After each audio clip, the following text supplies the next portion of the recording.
Hello and welcome to another segment of Healthy Lifestyles. I'm Aurora Light here with Dr. Larry Wilson.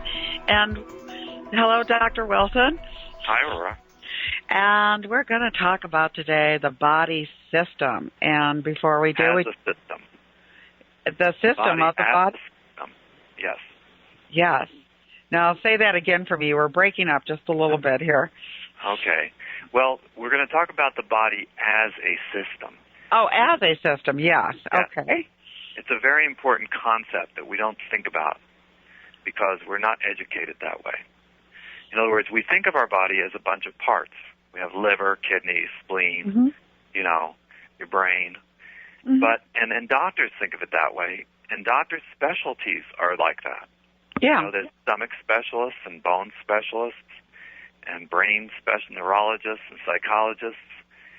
And that's good because sometimes you need somebody who just sets bones, and so forth, or just works on hearts.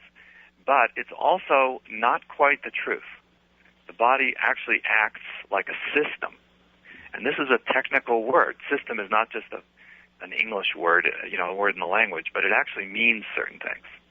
And that's what we're going to talk about. That's some of it. Before we do, though, you wanted to mention just a few brief news items. One change that I just found out about is this is now 2008. The FDA, Food and Drug Administration, is no longer outright recommending mercury amalgam or silver fillings in your teeth. It used to be that everything was fine. Well, now they're saying they could be dangerous and they could leach mercury, which some of us have known for years. Yes, it's about time to hear this. Yeah, so that's a very, very nice shift. A number of countries have already banned these things, but not America. So it's very good because mercury is deadly, causes everything from autism and ADHD to multiple sclerosis, or at least it's implicated or contributes to many, many, many problems. So it's a very nice thing. And then one other thing, people should be aware that there's moves afoot to take away most of our herbs and vitamins because Europe is doing this, and they would make them available to the public only in extremely low dosages. Otherwise, you'd have to have a prescription. And it would drive most of your supplement companies out of business. It would probably drive the health food industry to some degree out of business. And you should know about this and know that there's a certain movement in Congress, and unfortunately it's the Democrats who are now in control. And if they win the presidency and the House of Congress, you're going to see this happen a lot faster. I was shocked when I was younger because I was raised, we don't get into politics here too much, but I was raised as a liberal in New York, and I was shocked that it was the conservative Republicans that were our friends when it came to vitamins and herbs. And the Ted Kennedys and Dick Durbin and, the other leaders of the Democrats, they were the ones who wanted more and more control. And so that's... Well, that's why I'm a libertarian. Yes, well, but you have to know who your friends are and who your enemies are, and you have to line up with the people who are on your side, if you know what I mean. You may not like other things that they do, but you have to realize that if we lose our health products, this country, the whole thing is going to go down the tubes faster, if you know what I mean. At least now, people have some choices, and they have a lot of wonderful products out there in the stores that they can purchase without a prescription. Yes. Okay. Well, let's go on then and talk about the body as a system. Now, all right. Where would you like to start with that? Well, it's understanding the idea of systems. And I'll tell you where this developed. It developed, first of all, there's something called systems theory. And it's sort of like computer science and things like that. In other words, systems theory is learning to look at complex phenomena as a system. And we kind of take it for granted today a little, but I think of the environmental movement. People used to think, well, if I dump my garbage over here, it won't affect the guy over there. You see what I mean? If I pollute the air in one state, it won't affect anybody anywhere else, so don't give me a hard time. But they realized that there's an environmental system. And what that means is the definition of a system is all the parts affect each other. That's the very simplest It's not a technical definition, but it's simple. But it's true. That's what a system is. I mean, we have the solar system, which may not seem like it, but in fact, the orbits of one planet affects the orbit of the other planets. Right. The orbit of the sun, of course, affects, the path of one affects the path of the other. And that's why it's called a system. That's right. So that's what a system is, and that's what your body is. And this is what medicine has not really grasped after all these years. They understand it with the environment, they understand it with the universe, and they talk about a computer system, right? That's right. Because it's a bunch of parts that affect each other. But the body is that way. And it's the problem with having everybody have a specialty, like a lung specialist or a brain specialist or a foot specialist. And it is a big reason for failure of the medical approach. What comes to mind is I see a lot of patients who are on 10 different drugs. Why? Because the foot specialist gave him one thing, then he went to the heart specialist and he gave him something, and he went to the lung specialist or the eye specialist and they gave him something. And they don't talk to each other. But the drugs interact. Oh, yeah. You see? And then they've got these weird symptoms going on. Actually, just the idea of side effects of a drug is a systems thing. A side effect is a systems problem, meaning they give you a drug for your blood pressure, but what they don't realize, and some of them do realize it, but they do it anyway, is that it happens to affect your sex life, or it happens to affect your energy, or it happens to destroy your kidneys. See? Yeah, I noticed that when they're forced to on their commercials on TV to tell you the side effects of the drugs. Yes. And God, take this pill if you have lower back pain, and the side effects are, oh my God. You hear those side effects and you think, the beginning of the side effects. And those are just the ones they know about. Yeah, and you think, who'd want to take it? Yeah. And the other thing that they don't tell you on those ads, of course, is that's only if you're only taking one drug. You know what I mean? Yeah. But what if you're taking two drugs? I've seen people, I've stood in line at Walgreens for something in the prescription aisle, years ago, like 15 years ago, I think I was standing in line for something, for some emergency little cream or something for a burn or something, I forget what it was. And the people in front of me were getting 5 and 6 prescriptions at a time. Oh, yeah. The average, I don't recall the exact number, but the average number of prescriptions, especially older people who have more problems, of course, and more doctors now because of Medicare, they free for many of them. The average is at least 4, the average. And there are many people with 9 or 10. And there's no way to know the side effects, by the way, when you start getting into more than, say, 2 or 3. Exactly. The other thing that's very, very common is the side effects aren't discovered until 5 or 10 years after the drug has been out. Oh, of course not. Now, part of this may be the company lying, meaning maybe they did find it, but sometimes it's just the way it is. You have to, have enough people out there to find the side effects. And then I found side effects with people that no one seemed to know about. But as soon as they stopped the drug, the problem went away. So, things aren't reported sometimes. So the body's systems all work together. It's one system, but it's made up of many different components, actually. And that's right, but they all affect each other. And this is one of the biggest arguments for natural healing, because natural healing tends to look at the system much more. And therefore, for example, we try to avoid things that cause damage elsewhere in the system, as drugs do. And even surgery does, although surgery, certainly drugs and surgery can be life-saving. I don't want to say never, to use drugs or surgery. Right. But the system-wide effects are worth looking at. And so this is the first principle of a system, is that everything affects everything else. Mm-hmm. And if medicine would even get that one, and by the way, this should be taught in like 4th or 5th grade, because that's how we have to look at our environment. That's how we have to look at our energy situation, for example. That's how we have to look at our foreign policy. You know what I mean? Everything. Yeah.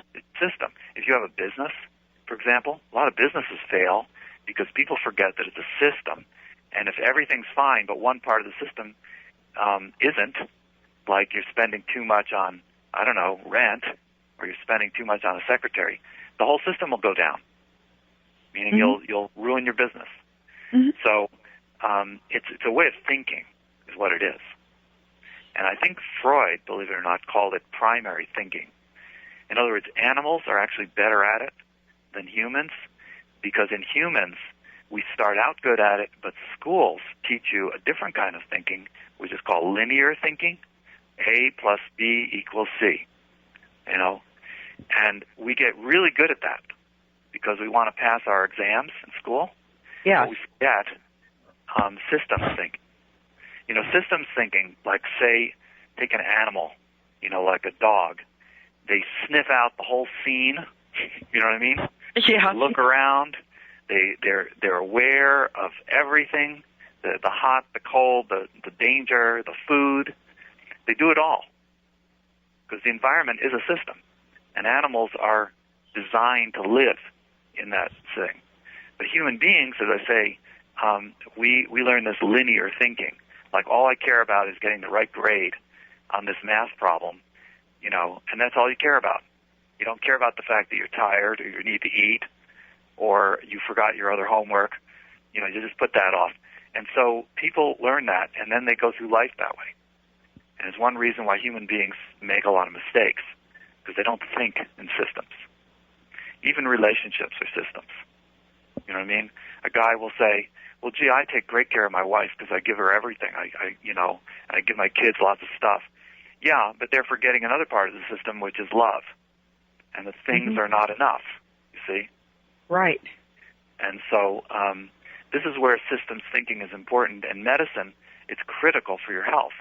And you always want to think of a system. Your body is a system. Let's go into one of the first principles of systems. If you read the books on systems theory, one of the first principles, which you've heard before, is the whole is greater than the sum of the parts. Have you heard that? Oh, yes. And this is a very interesting idea, isn't it? It means that 1 plus 1 is not 2. It means that 1 plus 2 is not 3. Not in a system. It may be if you have isolated parts. But yes. 1 plus 1 can be 10 in a system. And this is very important. Now, I'll just give an example, because you might say, well, what does that have to do with my health? It has a lot. What it means is that just having a good stomach and just having a good liver does not make you healthy. And when you go to the doctor, too often they check your lungs, right? They listen to your lungs, they listen to your heart, they do a blood test, and they check your cholesterol and your sugar level, and it's fine. And they say, okay, I guess you're fine. And you say, but doctor, I don't really feel good, I'm tired, or I have aches and pains. Well, you know, you're fine, it must be in your head. Yeah, well, they're not thinking systems again, they're thinking parts. Well, your parts are okay, so you must be okay. It's not true. It doesn't work that way in systems, and it's much more complicated. And you want to think systems. For example, I'll give you a systems behavior of people. Rest. That's a systems behavior. That means it affects the whole system. You know, it's like shutting off the whole computer system. Only in a human, much more than a computer, it's an absolutely essential system behavior. Your diet is another system behavior, right? It affects everything. But the doctors don't even ask about that often, right? No, they don't even check into the basics. Well, we call them basics. Doctors, you see, this is the thing. Doctor is trained, and they're highly trained, and they know everything about your liver, say, or about your heart. And so they are interested, they know a lot, but they're not thinking the system. They're not thinking the system. In other words, it would almost be like going to a computer consultant because your computer system's not working, and the guy is extremely trained and he knows everything there is to know about the operating system and the software and the hardware, but he forgets to ask if you plugged in the computer. You follow? Yes. Because plugging the thing in is a systems behavior. Mm-hmm. So it's not about the hard drive, and it's not about the software. It's about everything, right? Yeah, exactly. So the doctors are terribly trained, they're well trained in, I don't mean terribly, I mean very, very, extremely trained in parts. Surgeon knows all about blood vessels and tendons and ligaments and arteries, but they're not trained in systems behaviors, mm-hmm. which lifestyle in general. It's not just sleep and rest and diet. It's exercise. It's attitudes and emotions, all kinds of things like that. And I'm pointing this out because I want to be compassionate to the doctors, but I want you to see that systems behaviors are very critical, and they're totally different from parts behaviors. Now, this brings us to another principle of systems, which is if you know all the parts, well, it's the other way to say the whole is greater than the sum of the parts is if you know the parts of a system only, you cannot predict the behavior of the whole system. Mm-hmm. That's the law of systems. And of course, again, the doctors are trying to predict people's health by measuring their blood pressure and their cholesterol. And it isn't working. They're dying like flies of cancer, ADD. But it's because they're looking at parts again. They're not looking at the system, and you cannot predict the behavior of the system from knowing only the parts. Now, another principle is, though, if you can figure out behaviors of the whole system and some of the parts, you can figure out behavior of other parts and other behaviors of the system. And that's what holistic and natural, although not all the holistic people, unfortunately. In other words, I know too many naturopaths and too many holistic doctors who still are not really paying that much attention to diet. They're paying attention to other things, things that the other doctors aren't, like they're diagnosing candida, and they're diagnosing chronic fatigue syndrome mm-hmm. and adrenal burnout, which is good, right? Yeah, exactly. Better. But they're still not doing systems work. They're still mm-hmm. not looking at systems. I think you're the only one I've ever gone to in the past for help that has ever done that. Yeah, isn't that surprising? And I love a lot of those holistic people, but they don't want to take the time usually to sit you down and say, okay, I need to know everything you eat. I need to know what kind of water you drink. I need to know when you go to bed and how much you sleep. I need to know if you're exercising, right? Right. When I do a consultation, that's the things I go over with people. Yes. And the way systems work is that if you can ask a lot of systems questions, you don't have to know all the parts. That's one of the concepts of systems. Is that, well, that's how I operate, yeah. Yes. Now, more it doesn't hurt. a systems person. Exactly. And if possible, we should operate all aspects of our life from a systems perspective. Mm-hmm. In other words, if you have any kind of problem, try to think system-wide. That's right. Even if you have a problem with your car, it's making a noise. There's mm-hmm. a lot of people that, because they don't know much about cars, they might figure, well, it's got to be the engine. They'll tell somebody, there's something wrong with my engine. But that's because they don't understand it's a system. And it could be your brakes, and it could be your steering, and it could be something else. Auto mechanics actually are much better systems people than doctors are. For one thing, the feedback is much faster. If they get it wrong, there's a crash. Whereas if doctors get it wrong, they just say, well, we tried, but patient died. But anyway, so whatever problems you're having, actually, systems thinking is mm-hmm. definitely better. Anyway, so those are a couple of the principles of systems. And we could talk more about drugs from this angle. The problem with the drug, once again, is that because the body is a very tight-knit system, you can't really put anything into it without it affecting the whole system. Yeah. You follow that? Yeah, absolutely. It applies to food and water, but what's more important is these medications. And people don't realize it, but by definition, drugs are toxic. Did you know that? Mm-hmm. You know what I mean? If it weren't somewhat toxic, even aspirin, Tylenol, if it weren't, it wouldn't be called a drug. It wouldn't be classified as a drug. But people think, and doctors tell people, this is a safe drug. Yeah. Right? This is a safe vaccine. You know what I mean? Well, but that's a relative term in systems perspective. And it's important because people figure, well, a few of these and a little of that, drug, not going to hurt me, right? Just like a little bit of alcohol, a little bit of this, a little bit of that, that's not going to bother me. Well, it may not have obvious effects. It may not have obvious effects, but it is, we're dealing with a undermining the system. It's called a, yes, it's undermining the system. And one of the other principles about a system is, the problem doesn't show up just in one spot. It could show up distant. In other words, since one part of the system influences another part of the system, which influences another part of the system, when you do something like you take an aspirin and it kills your pain, the problem can show up way down in your kidneys. Because of the system. So we're realizing that everything we do with our body, we do to the whole thing. That's really the point of this talk, I guess. Everything we do to the whole system. And we don't realize this often when we do harmful things. We figure, okay, so I overdid it and I ate too much, so my stomach will be upset. Yeah, but the stomach affects the system.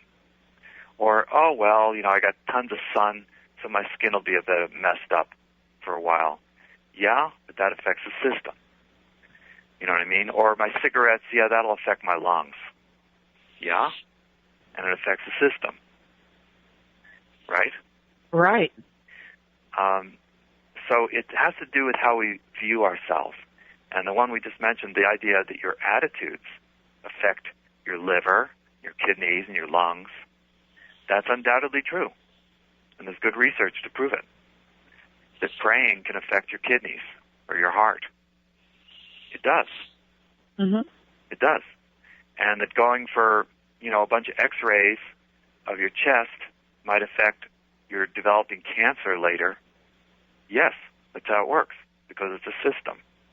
And damage you do to one part, not all of it, some damage is what we would call local, because in the system you have systemic events and you have more local events.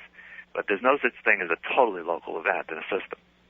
But for example, if you just broke your leg, you know what I mean? But you're fine otherwise. That would be a sort of a local event. And if you could just set it and put a cast on it and go on your way, fine. If you started taking a whole bunch of antibiotics because you're afraid of getting infected, and then you took a whole bunch of painkillers because it hurt a little bit, and you did general anesthesia to set the bones, well, then you're getting into more systems effects of that organism. And so it's to help people to think, always think system, and realize that it's a mental, physical, emotional, and even spiritual system. And that's a tricky one. But the fact, for example, I know people who are living a lie. You know what I mean? That would mean like they're in a job that they hate, or they're married to someone who they can't stand. You know what I mean? Or they're,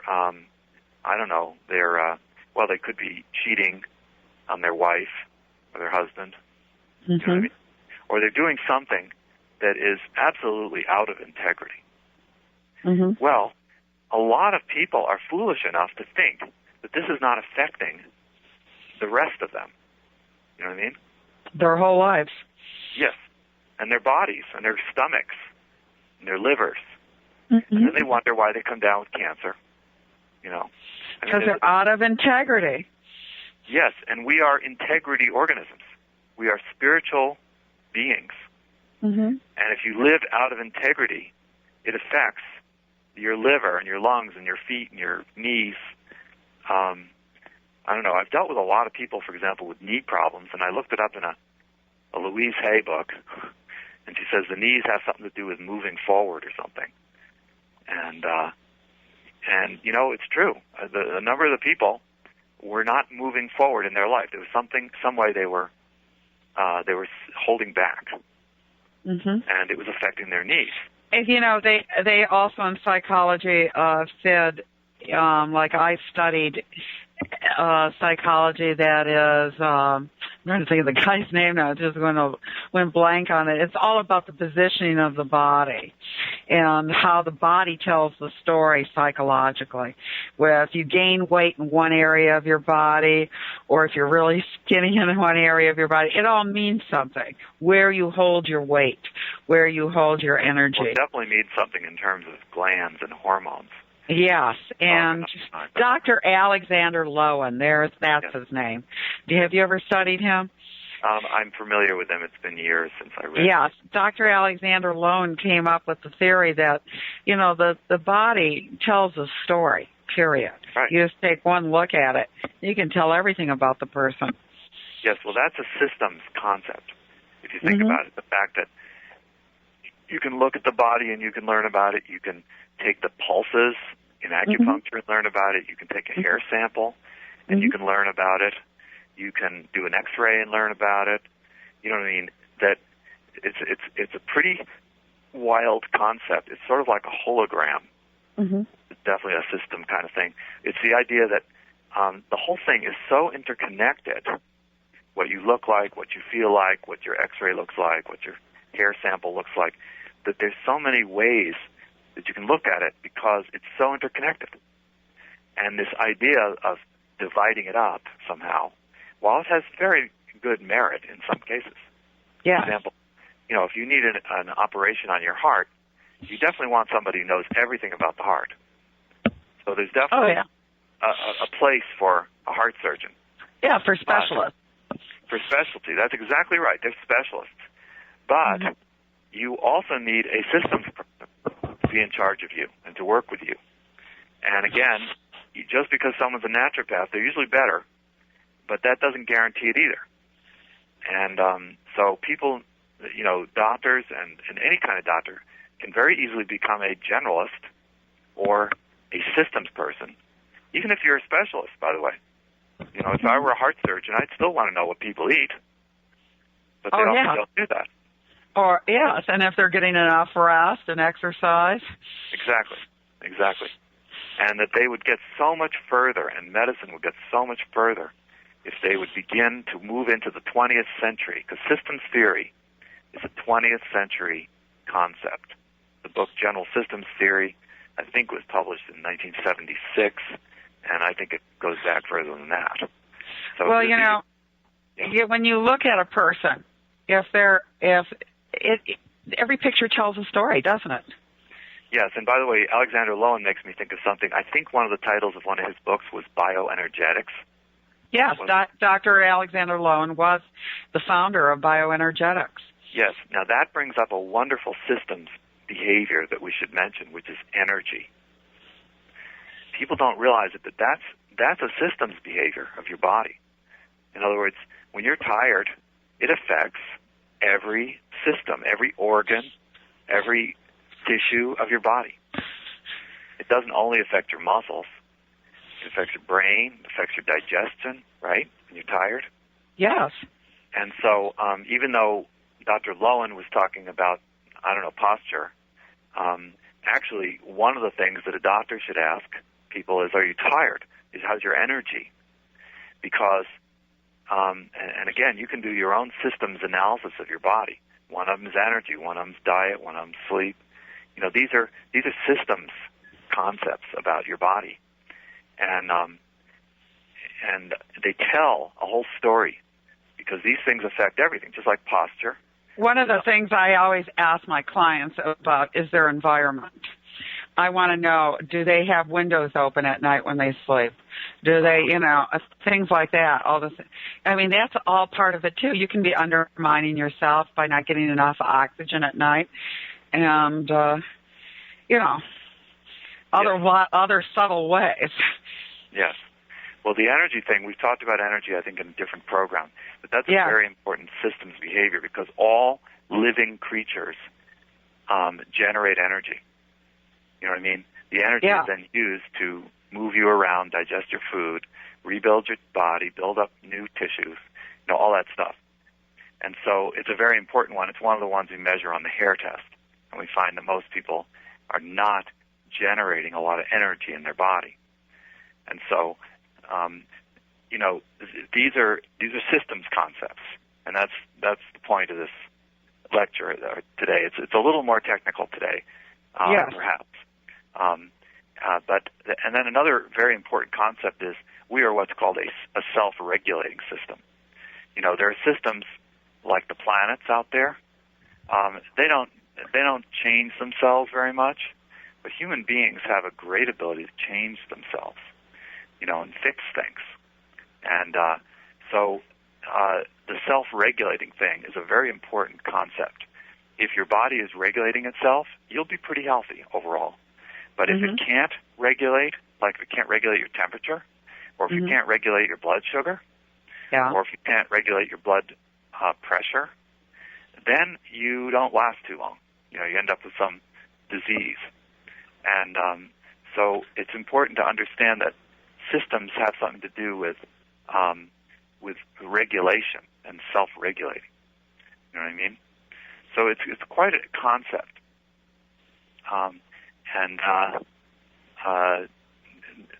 Systems can also help us understand paradoxes in the body. For example, even doctors know sometimes that you do something to one part of the body and affects another part of the body. And sometimes it can seem like a paradox. And it's because it's a system. I mean, part of this sounds obvious, but some of it is not. For example, we'll go back to drugs. If the doctors really appreciated the systems concept, they would be more wary of the side effects because, again, it's hard to give a drug orally or intravenously and not have it affect the whole system. A trend in drugs, which I like, is to give people things in the form of a spray-on or a patch. Like you have a bad knee, they spray something on your knee. A drug. Well, that's good because you know what? It's more local. Doesn't affect the system. Liable to have many fewer side effects. So we want to think systems, and almost everything that we talk about in all of these talks, we want to think in terms of the whole system. And we want to think the emotional system, the mental system, and even the spiritual system. Am I really doing God's will? Am I really doing the higher will? Because if I'm not, it can backfire. What I find, Aurora, is many people will do things right on one level of the system, but not on another. Like they'll eat perfectly. These are clients that I tell them what to eat, but they won't clean up their mental act, for example. Yeah. You know what I mean? Because I'll tell people, look, if you're feeling really down or something, you need to work with your mind. Whatever it takes. Read books, read inspiring books, go see somebody, try to figure out what's going on and deal with it. And this is part of fixing the system. Because if they don't do this, no matter how well they eat, and I had this problem myself. I had overwhelming stress, even though I was eating correctly. I was in medical school, and the stress was terrible. It was just terrible. I wasn't sleeping quite enough, and I didn't like where I was. I didn't like what I was doing. Yeah. And it ruined my body. It ruined my health. It didn't matter that I was eating well. You follow? Yes. Yeah, you can have other components in your life that are tearing you down. Yes, and because we're a very close-knit system, you must deal with all these levels on yourself. I always say what you don't pay attention to, you wind up paying for in other ways. Yes. Actually, I know my meditation teacher said, what you're not aware of is what gets you. Exactly. And my saying is, pay attention. It's the cheapest price you'll ever pay. Yes. So one of the most important principles of healing that comes out of systems theory is to realize it's never just about your diet or just about your supplements. No. Or for that matter, it's never just about your relationship. Because I get people like that too. I'll tell them what to eat, and they'll say, yeah, but it's really my marriage. That's the real problem here. And I'll say, well, maybe, but if it were me, I'd also work on that diet, Right. A lot of times people will blame their problems on someone else or something else when really they're not looking at well, they don't how want they're to creating it. Well, they don't want to take a systems approach. Mm-hmm. And the reason I say that is because sometimes they're right. Maybe it is all the marriage, but I find to get good results, if you can look at the system, and that means the diet, the lifestyle. Sometimes are you taking your vitamins? Because I have people who say, well, I don't need them because I'm doing everything else right. And sometimes those people are right, but a lot of times they're wrong because the food isn't that good today. You know what I mean?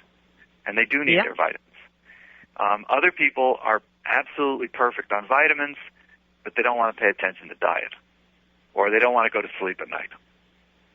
You see what I mean? And then there's people who will do the diet and the supplements, but they stay in a job that they absolutely hate. I had one lady who works in an emergency room. She's a nurse, but she won't even take breaks, not even for lunch.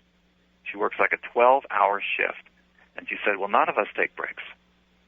Nothing. Not even, she said, we sneak out to go to the bathroom. And I said, well, you know what? No wonder you're not getting well. And she'll do the vitamins, and she'll do the diet, and she'll sleep, but she won't change her job. Mm-hmm. So, when really there's so many cushy jobs out there for nurses, my goodness. Right, I know. Right. I mean, if you're a nurse, you could work in a plastic surgeon's office and just dab little things on people's faces for 6 hours a day. You know what I mean? There's so many jobs out there for nurses. If you're sick, and any of you out there who are in a profession that's high stress and you're not feeling great, you're going to have to think about making a little change.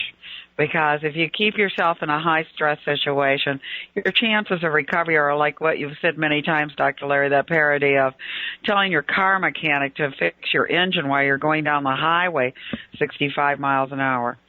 Yeah. And so, people have different reasons for holding on to jobs. Maybe the retirement benefits are great. Yeah. Maybe they're about to get promoted. Or maybe it's a high prestige job. But, with the health, you got to look at the whole picture. Another thing, some people, it's an emotion. They absolutely will not let go of their anger, for example. I have clients like that. They absolutely won't. They'll do everything else. But boy, you bring up the subject of that ex-husband or that, politics. My parents were like that. They couldn't let that one go.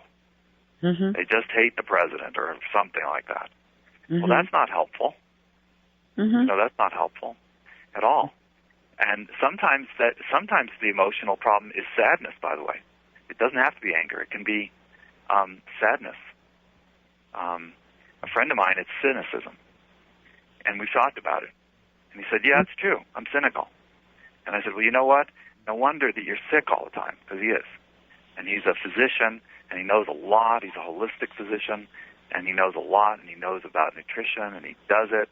But he's not in good shape. That's because he doesn't practice the law of love and joy and peace and gratefulness. Yeah. And if you don't have those things, if you don't have trust and you don't have faith in that your life is, no matter what you do, decide to do with your life, that, if it's right and uplifting for the planet, that you're going to get the backing you need. If you put your right foot forward and do the right thing, that you are going to get the backing that you need to be able to do your work. And, a lot of people say, well, how do I step out like that in faith? Well, you've got to have that trust, and you've got to allow yourself to have that love and joy within your being, that peace. It all goes together. Otherwise, it's not easy. The answer is it's not always easy. Yeah, it's not always easy, that's for sure. I used to be cynical myself. Yeah, I remember. Nothing was working in my life at one point. My brother was sick with cancer. Yeah. I felt terrible. Yeah. I tried natural healing. It wasn't working.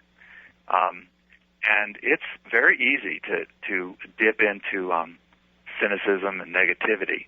Mm-hmm. And, people use many methods. I tell people getting spiritual is helpful, even just going to a church, by the way. Anything that helps you. You have to use, it's almost like it's like being stuck in a swimming pool and you have to get out, you know what I mean? You have to grab at anything available that's around. And sometimes you have to get counseling and look at things in your life. And then sometimes it is a nutritional problem. It was with me in part. In other words, your body's out of balance. Yeah. Your body is giving you little messages. Your cells are talking to you and saying, we're very unhappy, things are bad down here. Mm-hmm. And so it's making you sad or depressed or anxious or cynical. And so that's where the systems approach, meaning, okay, what can I do? Well, start breathing cleaner air, start sleeping more, start eating better, start taking the vitamins that can be helpful, start reducing stress. Get a little sun every day. Yes, get some sunshine, including moving to another city if the city makes you depressed. I was living in a city that I didn't like. I hope I won't offend anybody if I say it was Cincinnati, Ohio. But it was cold and damp, and there were a lot of factories there, and it used to smell like soap, detergent. There's a lot of factories in that city. And it wasn't for me. I'm not saying it's not a great city. Actually, it has some really nice features, I have to say. But there were certain things about it that it wasn't for me. Yeah. And there's no hard and fast rule. Some people love San Francisco. Some people don't like San Francisco at all. And same with Phoenix or anything. But it is important to think system, whole system. And also, if you're the type of person who is highly sensitive to your environment, and you're in a very noisy city, like I know that New York City has driven some people I know insane, really. I mean, I know it has driven them absolutely bonkers. Yes, whereas other people seem to thrive there. But some people get sick and they are physically ill and mentally, emotionally ill from overstimulation. Too much stimulation. That's another one that we could do a talk on called biochemical individuality, meaning people are different. Yeah. And so you should never assume. But can you imagine having traffic on the 54th Street under your window for like 25, 35 years, what that does to you? Well, as I say, some people, I'm always amazed that people in the big cities, for example, don't live much shorter lives, but they don't. So obviously it tells you that people are adaptable. They're adaptable, and that maybe it works for them. If you're an artist, you may need to be in New York City. You know what I mean? Because there's a big art scene there. Right. So it's just people are different, and the system is very adaptable. You're right. And adaptation is a big systems word, because the system's always adapting. But it's always at a cost. You're right. Adapting is always at a cost. That's a very big principle. Adapting is always at a cost. So you have to decide, do you want to pay the price? Exactly. That's right. But anyway, we want to encourage people, always think system, big system, not just, okay, I'll think of every part of my diet. No, that's just a little part of your whole system. We want to think physical, mental, emotional, spiritual. We want to think structural, like chiropractic, And I call it feng shui in your life. It's like your whole life, you know where to put every single component. You know where to put your work, your friends, your love life, your community involvement. You know where to place each thing in your life. So it's not problematic, but brings greater joy and happiness to you. Yes, that sounds wonderful, Aurora. It's quite a task. That's sort of, I don't know why, but I think of like life coaching. Well, that's what I do, when I coach people. It's a body, mind, spirit connection, People come to me many times, they're so sick of being who they are. That's why they're coming to me. It's because they want a great change in their life. And when you want a great change in your life, you have to be willing to make great changes. Yes. Although you brought up a good point, which is I tell people, you don't have to be who you are. In other words, many times, and I realize this about myself, that's how I learned it, I wasn't myself. I was my parents' child, if you know what I mean. Yeah, exactly. There's a lot of you're people making walking yourself around up. there. You're making yourself up every moment. Well, you have an option to do that. You are. A lot of people are just living the life that they were taught by their parents. Yeah, My but parents you're taught me I had to have a. You're still making yourself up every second. Right, but people think it's their life, and I did. I thought it was my life. I thought no, the it's the life you created. Yeah, but I thought it was totally my creation. And what I realized, and I was 30 before I realized this. Yeah. And of course, I'm grateful because I know many people who are 60 who haven't figured it out. It wasn't my life. It was really the life I was taught to lead. You know what I mean? You were programmed. I was programmed by my family. You drank the Kool-Aid. Yeah. They told me how I should live and where I should live. They told me how I should think. They told me what I should be interested in. They told me the kind of person I should marry. All that stuff. Yeah. And most people, I found out, are living that way. Some of them are living the life that their children tell them to live, believe it or not. Well, Larry, you're assuming everyone had parents. You had Jewish parents who were very involved in your life. A lot of us people, we were lucky if our parents showed up for important moments. Right. So although I can tell you something. If your parents weren't there very much, you might have been better off. Well, you might have been better off. That's right. But you know what? You can still be living out the lifestyle that they modeled. That's right. The children were very influenced. Even if your parents did not dote on you, and like your parents did on you, obviously. Even if they didn't, you still could be modeling yourself after your parents unconsciously. Yes. And the other thing, it's not just parents. For example, there's a lot of women who are living out the life that their husband prescribes for them. You know what I mean? And there's trying men, to please. Exactly, trying to please. There are men who are living out the life that their wife wants, even though it's not them at all. Yeah. And as I say, I know parents who say, well, my kids want me to dress really sexy, so I do. And my teenager thinks that I should be, wearing my hair a certain way, so I do. And my kids think I ought to go work out at the gym. You know what I mean? They're not living their own life. They're living somebody else's version. Well, a big one is the media version. The media version. I saw on TV that you really should have this kind of eye makeup, so I do it. Mm-hmm. People do this. I should drive this kind of car because I saw it on television. Mm-hmm. And then they wonder why they're sick. See what I mean?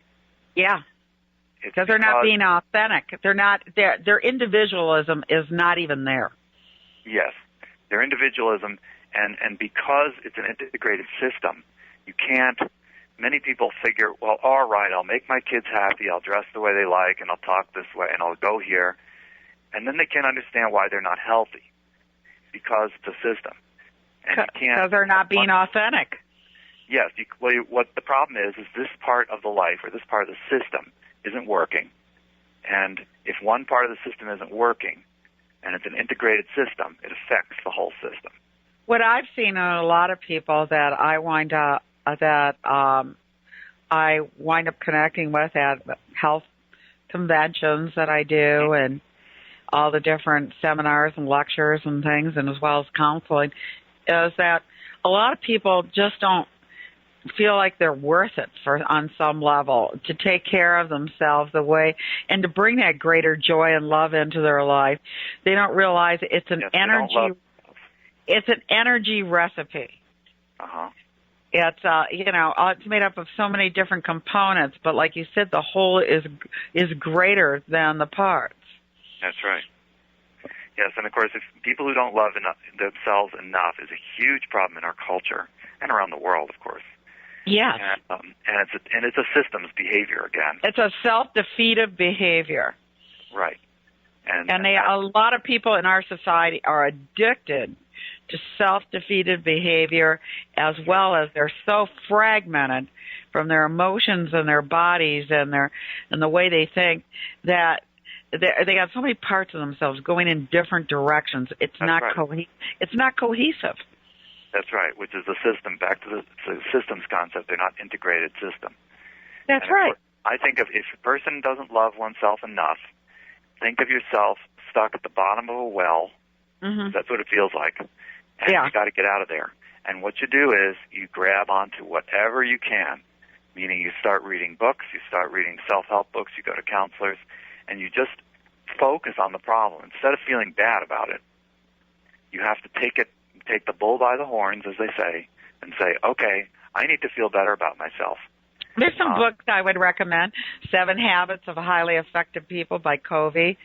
Dr. Phil's got a good one out on lifestyle strategies. Yeah. There's a couple of good books out there that talk about really the whole enchilada, about putting it together so that when you feel down or depressed about something, you can sit back and analyze yourself and say, okay, isn't it who is it? Socrates who said, know thyself. Yes. Okay, when you sit back and you look at yourself and you examine yourself, you examine your life, you look deeply in the system. And you look deep into the crevices of your system, and you see where are the cracks. You know, where am I on the right direction? Am I headed where I want to go? Yeah, and by the way, I recommend a particular meditation.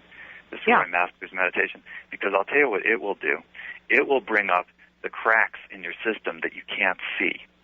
Mm-hmm. This was one of my issues, and other people, that you may think that you're examining every part of your life. Yeah. You're not. You're missing a piece. And the reason you're missing it is because it's hidden. Uh-huh. You know, it's buried someplace. We're so intelligent we can hide our weaknesses from ourselves. Yes. And so sometimes you can go to a counselor, and that'll help if they're good. They have to be good, and there aren't many good ones, really good ones out there. No, there aren't. That's why knowing yourself is so important. But the other thing you can do is you can do practices, and this meditation is one of them. There aren't too many meditations, because a lot of meditations you kind of space out. No, Dr. Roy Masters, doesn't he have about 1,000 different meditations out or something? No, only one. Only one? Only one meditation, and we have it on a CD also. Uh-huh. His website is fhu.com.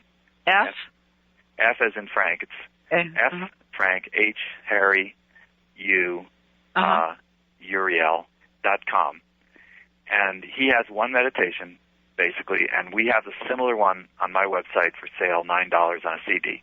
And that one will slowly bring up the parts of yourself that you're not aware of. It's not often fun, by the way, to see things. Oh, of course. All of a sudden, for example, all of a sudden you might find that you're harboring a lot of anger that you didn't know. You thought you were a really nice person, but actually you're furious at somebody or something. Uh-huh. And it will bring those things up gently, and then you can correct them. Yeah. So this looking at things as a system is not always easy. What I thought you were going to say about people at New Age conferences is, because I see this, they're vegetarians. They do everything else perfectly, but they insist on being a vegetarian. Mm-hmm. And I did this myself for a while. And then they can't figure out why they're spaced out. I tried it. I'll tell you what happened to me when I did vegetarianism, went strict. Mm-hmm. I got so spaced out, Dr. Larry, that I was in a hammock meditating for 6 months. I mean, really, I couldn't get out of the meditation mode. I was like so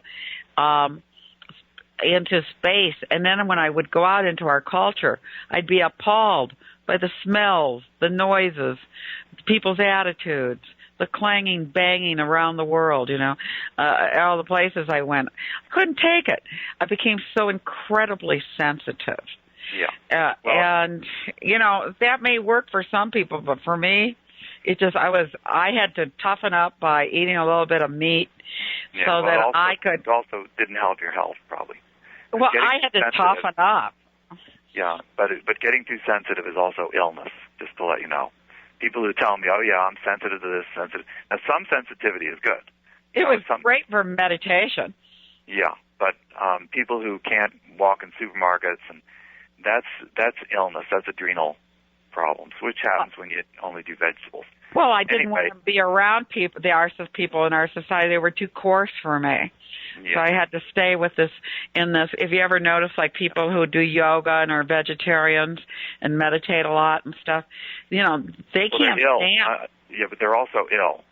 You have to understand, it's not just they're sensitive, they're ill. They're sensitive because they're ill. People think, oh yeah, I'm sensitive because I'm so healthy.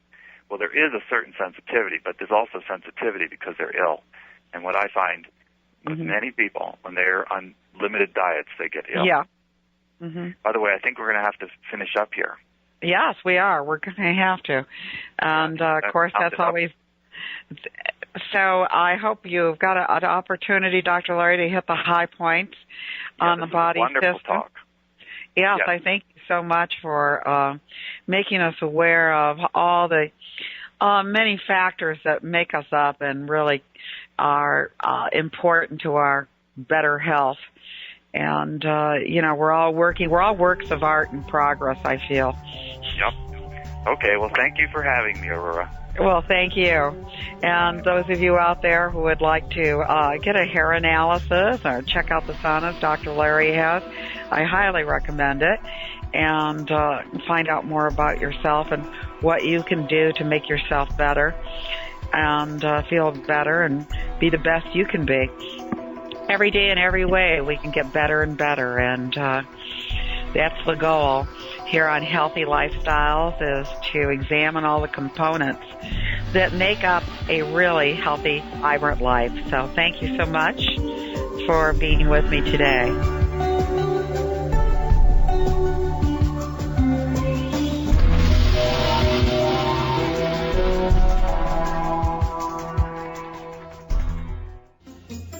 Hello everyone, this is Bill Alec, and I'd like to say a few words today about Health Galleria. That's Health Galleria, which can be found at channelforthemasters.com. Health Galleria sells many fine products, including books and DVDs that channel the masters. KM Botanical. Now this stuff I've been taking myself. They also sell chi balls, Eculite, far infrared sauna, portable tankless oxygen, Himalayan pink salt mill grinders, chi exerciser, and many other fine products that can be found at Health Galleria under channelforthemasters.com. That's Health Galleria.